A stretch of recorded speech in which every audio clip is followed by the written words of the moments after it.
দেশ বিদেশের ব্যবসা বাণিজ্য আর অর্থনীতির সব খবর নিয়ে আমন্ত্রণ ওয়ালটন স্মার্ট ফ্রিজ বিজনেস রিপোর্টে। রেমিটেন্সের ইতিবাচক ধারা চলতি মাসেও অব্যাহত। 22 দিনে এসেছে $209 কোটি।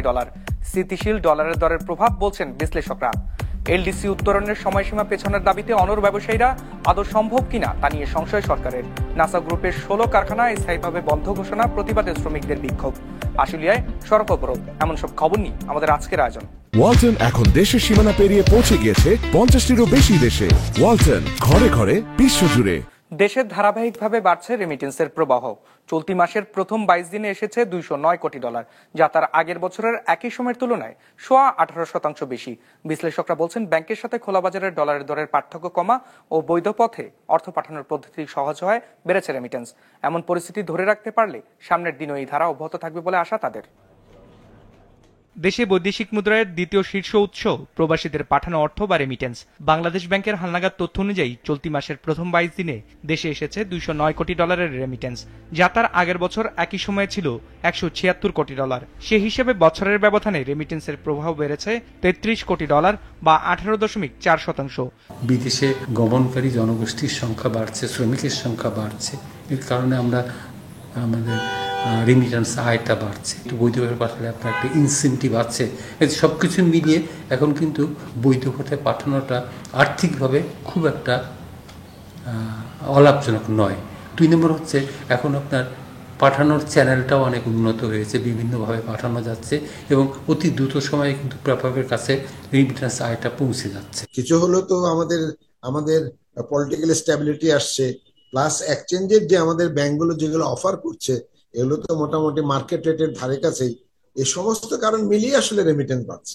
কেন্দ্রীয় ব্যাংকের দেয়া তথ্য অনুযায়ী শুধু সেপ্টেম্বরের 22 তারিখে এসেছে $6 কোটি রেমিটেন্স। আর মাসের 22 দিনের মোট হিসাব আমলে নিলে দৈনিক গড়ে এসেছে $9.5 কোটি। সে হিসাবে চলতি অর্থ বছরের প্রথম মাস অর্থাৎ জুলাই থেকে সেপ্টেম্বরের 22 তারিখ পর্যন্ত দেশে এসেছে $700 কোটি রেমিটেন্স, যেখানে 2024-25-এর একই সময়ে এসেছিল $590 কোটি। সে হিসেবে বছরের ব্যবধানে রেমিটেন্সের প্রবাহ বেড়েছে 18.4%।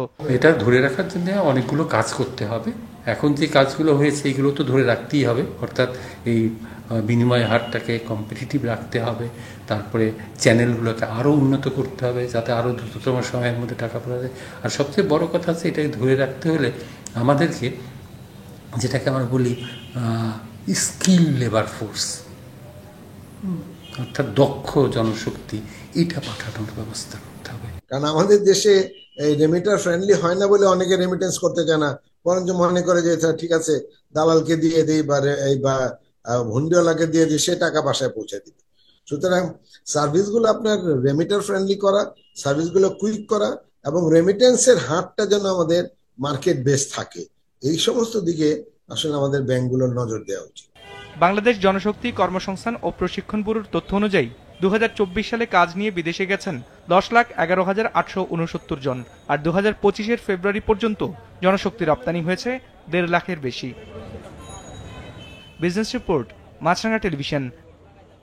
এলডিসি উত্তরণের সময়সীমা পেছনের দাবি তুলেছেন ব্যবসায়ীরা। তারা বলছেন, এখনই স্বল্পোন্নত দেশের তালিকা থেকে উত্তরণ হলে নেতিবাচক প্রভাব পড়বে দেশের রপ্তানি খাতে। ব্যবসায়ীদের দাবির প্রতি সমর্থন জানিয়ে সময় পেছনের আবেদনের পরামর্শ দিয়েছেন অর্থনীতিবিদরাও। তবে সরকারের পক্ষ থেকে বলা হচ্ছে, এলডিসি গ্রাজুয়েশন পেছানো হবে কিনা সেই সিদ্ধান্ত নেবে নির্বাচিত সরকার। বিস্তারিত রঞ্জিবুল মিজানের রিপোর্টে। কোন দেশের মাথাপিছু আয়, মানব সম্পদ, জলবায়ু ও অর্থনৈতিক ভঙ্গুরতা, এই 3 সূচকের যেকোনো 2টিতে যোগ্যতা অর্জন করলে অথবা মাথাপিছু আয় নির্দিষ্ট সীমার দ্বিগুণ হলে এই যোগ্যতা অর্জন করে স্বল্পোন্নত থেকে উন্নীত হয় উন্নয়নশীলে। 2018-এর পর 2021 সালেও সব সূচকে উত্তীর্ণ হয় বাংলাদেশ। তখনই সিদ্ধান্ত হয় 2024-এ উন্নয়নশীলে উত্তীর্ণ হবে দেশ। সেই সময় 2 বছর পেছানো হয় করোনার কারণে। ফলে 2026 সালে স্বল্পোন্নত দেশের তালিকা থেকে বেরিয়ে উন্নয়নশীল দেশের তালিকায় নাম লেখাবে বাংলাদেশ। সেই সাথে হারাবে এলডিসিভুক্ত দেশ হিসেবে পাওয়া বেশ কিছু বাণিজ্য সুবিধা। মিলবে না স্বল্প সুদে ঋণও। গবেষণায় দেখা গেছে, এলডিসি থেকে উত্তরণের পর বছরে অন্তত $1,000 কোটি রপ্তানি ঝুঁকিতে পড়তে পারে। ব্যবসায়ীরা বলছেন এই চ্যালেঞ্জ মোকাবেলার সক্ষমতা এখনো তৈরি হয়নি বাংলাদেশের। এজন্য তারা দাবি তুলেছেন সময় পেছানোর। আমি এলডিসির বিপক্ষে। আমি মনে করি যে বাংলাদেশ এখনো এলডিসি উপযোগী হয়নি এবং আমাদের উচিত আরো মিনিমাম 5 বছর পিছিয়ে দেওয়া এলডিসি মুক্ত হতে। বাংলাদেশের ব্যাংকিং সেক্টর একটা মারাত্মক অবস্থায় আছে। এখানে প্রায় 20-25টা ব্যাংকের অবস্থা খুবই খারাপ। বাংলাদেশে যতগুলি পাট মিল আছে প্রায় সবই ব্যাংকের উপর নির্ভরশীল। অধিকাংশ জুট মিল আজকে অনেকাংশে মিল বন্ধ, তাদেরকে ফাইন্যান্স করা হচ্ছে না, প্লাস আমরা সুদের হার অনেক বেশি। অর্থনীতিবিদরা বলছেন 8 বছর সময় পাবার পরও প্রস্তুত নয় দেশ। এই কারণ দেখিয়ে সময় পেছানো যাবে না। এরপরে ব্যবসায়ীদের দাবির মুখে সময় পেছানোর আবেদন করা যেতে পারে। এজন্য অবশ্যই থাকতে হবে যৌক্তিক কারণ। যদিও আবেদনের পর জাতিসংঘের সাধারণ অধিবেশনে তা কতটুকু মূল্যায়ন হবে সে বিষয়েও প্রশ্ন আছে। বাংলাদেশের অর্থনৈতিক এবং প্রাকৃতিক যে ঝুঁকিপূর্ণতার যে সূচক, এটাই কিন্তু খুব একটা ভালো অবস্থানে নাই এবং এই অবস্থা যদি এলডিসি গ্রাজুয়েশন হয় এটাকে আরও কিন্তু নাজুক করবে। সঠিক ডেটা ব্যবহার করে অ্যানালিসিস করে এটা ইউএনের কাছে উত্থাপন করা উচিত। যদিও সম্ভাবনা কম, কিন্তু যেহেতু আমাদের একটা সমূহ ঝুঁকিপূর্ণ অবস্থার মধ্যে পড়তে হবে, সেই কথাটা মাথায় রেখে মনে হয় এটা ব্যবসায়ীদের সাথে সমন্বয় করে সরকারের উচিত ইউএনএতে গিয়ে এটাকে উত্থাপন করা। ব্যবসায়ীদের দাবি বিবেচনায় এলডিসি উত্তরণ পেছাতে সরকার চেষ্টা করবে বলে আশ্বাস দিয়েছেন বাণিজ্য সচিব। যদিও সময় বাড়ানোর সম্ভাবনা কম বলেও জানান তিনি। গ্রাজুয়েশন তো আপনার আসলে 21 সালে তো আমরা সার্টিফিকেট পেয়ে গেছি, আমরা কিন্তু আসলে সুবিধা এনহ্যান্স করতে চাচ্ছি। কেউ সুবিধা মানে কম্পিটিটররা সুবিধা এনহ্যান্স করার সুযোগ দিতে চায় না, এটা হলো ব্যাপার। সেই জন্য ওখানে খুব বেশি আশাবাদী হওয়ার নিরাশ হওয়ার আমরা চেষ্টা করে যাচ্ছি। ব্যবসায়ীদের হিসেবে বাংলাদেশ স্বল্পোন্নত দেশ থেকে উন্নয়নশীল দেশে পরিণত হলে তৈরি পোশাক, ঔষধ, কৃষি সহ রপ্তানিমুখী খাতের জন্য 10 থেকে 12% বেশি অতিরিক্ত শুল্ক গুনতে হবে। রঞ্জিবুল মিজান, বিজনেস রিপোর্ট, মাছরাঙ্গা টেলিভিশন।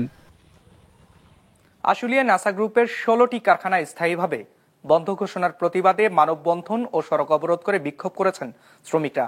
বুধবার সকালে 8টার দিকে কারখানার সামনে মানববন্ধন শুরু করেন তারা। প্রায় 2 ঘন্টা বাইপাইল আব্দুল্লাহপুর সড়ক অবরোধ করে রাখেন শ্রমিকরা। দ্রুত বকেয়া বেতন পরিশোধ ও কারখানা চালুর দাবি জানান তারা। পুলিশ ও সেনাবাহিনী গিয়ে সড়ক থেকে সরিয়ে দেন তাদের। এদিকে মঙ্গলবার প্রতিষ্ঠানটির ত্রিপক্ষীয় সভায় জানানো হয়, বিদ্যুৎ, গ্যাস সংকট এবং ক্রয়াদেশ না থাকায় আগামী 25শে সেপ্টেম্বর থেকে কারখানার কার্যক্রম বন্ধ থাকবে।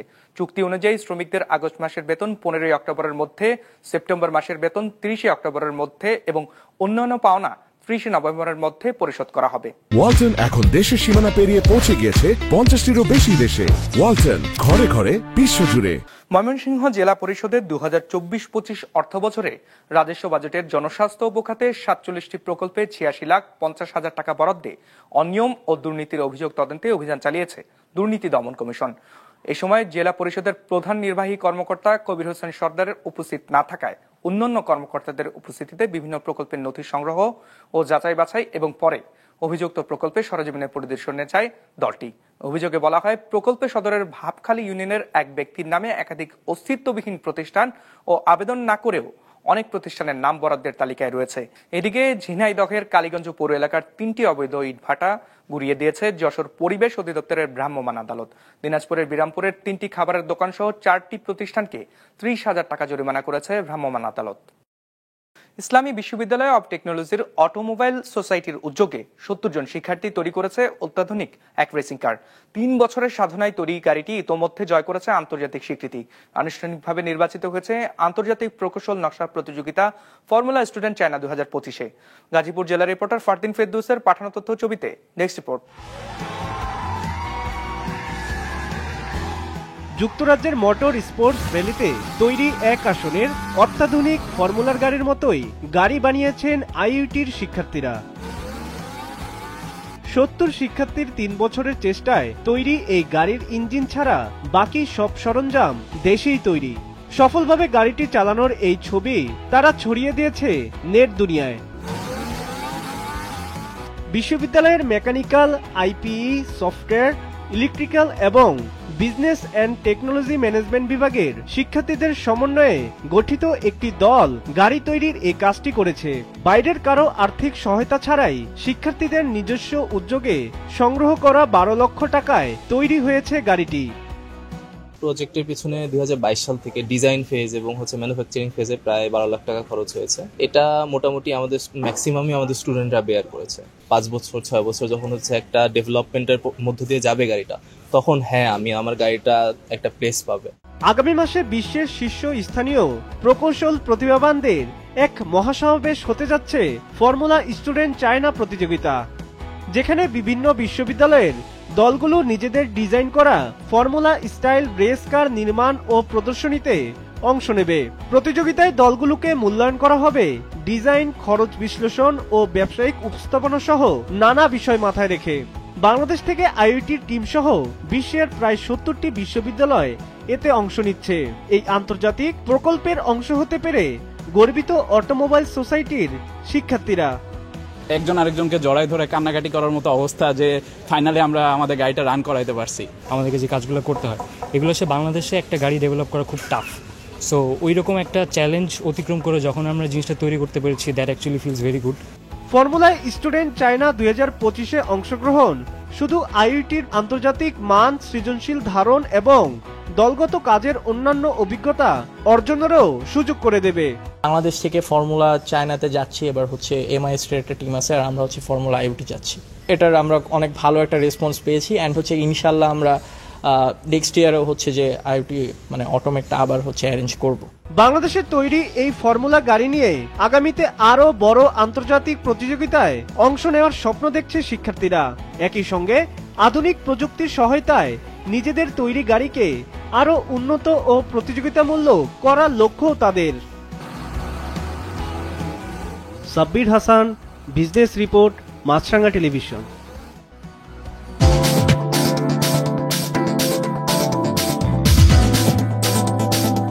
ইতিবাচক ধারায় শেষ হয়েছে ঢাকার শেয়ার বাজারের লেনদেন। সার্বিক সূচক ডিএসএক্স 45 পয়েন্ট বেড়ে দাঁড়িয়েছে 5392-তে। হাত বদল হয়েছে 576 কোটি টাকার শেয়ারের মালিকানা। লেনদেনে অংশ নেওয়ার প্রতিষ্ঠানগুলোর মধ্যে দর বেড়েছে 289টির, কমেছে 60টির, আর অপরিবর্তিত আছে 48টির দর। এবার বাজার নিয়ে বিশ্লেষণ শুনবো অ্যালায়েন্স ক্যাপিটাল অ্যাসেট ম্যানেজমেন্টের। আজকে মার্কেট পজিটিভলি ক্লোজ হয়েছে, তবে মার্কেটের ওভারঅল সেন্টিমেন্ট ছিল নিউট্রাল নেচারের। ইন্ডেক্স অ্যারাউন্ড 45 পয়েন্টস বেড়ে এখন ফাইনালি ক্লোজ হয়েছে 5393 পয়েন্টসে, এবং পাশাপাশি মার্কেটের টার্নওভার ছিল প্রায় 600 কোটি টাকার মতো, যেটা তুলনামূলকভাবে কিছুটা কম লাস্ট কাপল অফ উইকসের তুলনায়। অর্থাৎ মার্কেটে ইনভেস্টরদের পার্টিসিপেশন কিছুটা কমেছে বলে আমরা মনে করি এই সপ্তাহে। এবং পার্সেন্টেজের দিক থেকে আজকে 71% কোম্পানির প্রাইস বেড়েছে, কমেছে 16%, এবং অপরিবর্তিত ছিল মাত্র 13% কোম্পানির প্রাইস। ফাইনালি সেক্টরের দিক থেকে আজকে ফার্মাসিউটিক্যাল সেক্টরে সবচেয়ে বেশি টার্নওভার ছিল, ফলোড বাই টেক্সটাইলস এবং আইটি সেক্টর। তবে ইন্টারেস্টিংলি আজকে টেক্সটাইল সেক্টরে সবচেয়ে বেশি সংখ্যক কোম্পানির প্রাইস বাড়তে দেখা গিয়েছে। ফাইনালি আজকে ইন্ডেক্সে সবচেয়ে বেশি পজিটিভলি কন্ট্রিবিউট করেছে রবি, এবং সবচেয়ে বেশি নেগেটিভলি কন্ট্রিবিউট করেছে ইন্ডেক্সে মারিকো। কৃত্রিম বুদ্ধিমত্তা বা এআই এর ভবিষ্যৎকে নতুন পথে চালিত করতে অংশীদারিত্বের ঘোষণা দিয়েছে এনভিডিয়া এবং ওপেন এআই। এনভিডিয়া জানিয়েছে তারা ওপেন এআইতে $100 বিলিয়ন বিনিয়োগ করবে, যা পরবর্তী প্রজন্মের এআই পরিকাঠামোর জন্য ডেটা সেন্টার তৈরিতে খরচ হবে। বিস্তারিত ডেস্ক রিপোর্টে। আগামী প্রযুক্তিকে নিয়ন্ত্রণ করবে কৃত্রিম বুদ্ধিমত্তা বা এআই। হিউম্যানয়েড রোবট থেকে শুরু করে অতি ক্ষুদ্র রোবট সব চালিত হবে এই প্রযুক্তিতে। এতে আধিপত্য ধরে রাখতে ওপেন এআইতে $100 বিলিয়ন বিনিয়োগ করছে চিপ নির্মাতা প্রতিষ্ঠান এনভিডিয়া।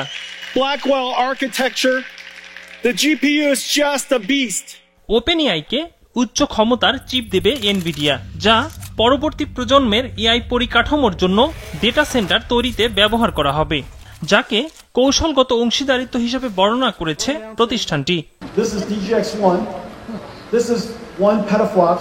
এনভিডিয়ার প্রধান নির্বাহী জেনসেং হুয়াং জানিয়েছেন, এই অর্থায়ন কৃত্রিম বুদ্ধিমত্তার পরবর্তী যুগের সূচনা করবে। ইতিমধ্যে মাইক্রোসফট, ওরাকল, সফটব্যাংক এবং স্টারগেটের মতো প্রতিষ্ঠানগুলোর সাথেও এআই নিয়ে কাজ চালিয়ে যাচ্ছে এনভিডিয়া। তবে মার্কিন এআই কোম্পানিগুলো পড়েছে চীনা চ্যালেঞ্জের মুখে, বিশেষ করে ডিপসিকের উত্থানের পর। এছাড়া চীনা সরকার এনভিডিয়ার উপর নিষেধাজ্ঞা জারি করেছিল। এদিকে ওপেন এআই জানিয়েছে তাদের সাপ্তাহিক সক্রিয় ব্যবহারকারীর সংখ্যা 70 কোটিরও বেশি। এনভিডিয়ার সঙ্গে তাদের নতুন অংশীদারিত্ব প্রতিষ্ঠানটিকে আরও এগিয়ে নেবে বলে মনে করছেন তারা। এর আগে এনভিডিয়া বেশ কয়েকটি প্রতিষ্ঠানে বিনিয়োগ করেছে, যার মধ্যে ইন্টেলে $5 বিলিয়ন এবং যুক্তরাজ্যের এআই খাতে £2 billion. Ikramul Islam Khan, business report, মাছরাঙা টেলিভিশন। দর্শক, আমাদের যে কোনো পর্ব নিজেদের সুবিধাজনক সময় দেখতে সাবস্ক্রাইব করুন business reporter official YouTube channel. Facebook পেজে লাইক দিয়ে আপডেট থাকুন ব্যবসা বাণিজ্যের আলোচিত সব ঘটনা সম্পর্কে। আর আপনাদের মতামত জানান কমেন্টস অথবা ইনবক্সে। আজ এটি বিদায় নিচ্ছি, ভালো থাকবেন।